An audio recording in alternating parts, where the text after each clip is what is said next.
बैगन चुना तनी में से चोखा बना शनिचर ना वैसे चोखा बने देखी लोग ना बैगन पकावे जाता नहीं गोलका बैगन के बनेला लेकिन गोलका बैगन नहीं के एकरो बन जाई थोड़ा सा में तेल है लगा देम लोग बैगन में पहले बैगन में तेल लगा लिया आ बैगन के संगे एगो टमाटर पका पहले काय तेल लगावल जाला मम्मी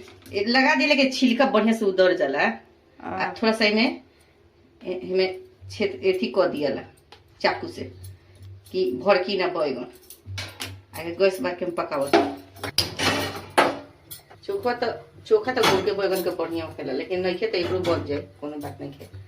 आ देखिए तो बैगन धो देनी आई पर टमाटर धो देनी आई पर होई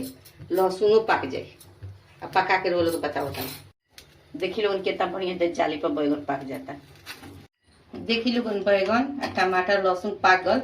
अब एकरा के सब पानी में धो के छील के बताओ तारी देखिए कितना बढ़िया छीला जाता है मस्त छीलता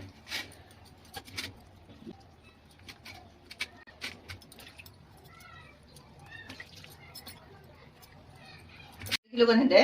बैगन छील के देख लिया कीड़ा उड़ा नहीं एकदम मस्त बैगन बा टमाटरो बा एक के बढ़िया से मिस दिए आ के थोड़ा सा अदरक बा लहसुन बा कूट के धनिया पत्ता काट के हरा मिर्च काट के डाल दे पर मिस हाथ से गरमे गरमे बढ़िया से मिल हो जाए स्वाद अनुसार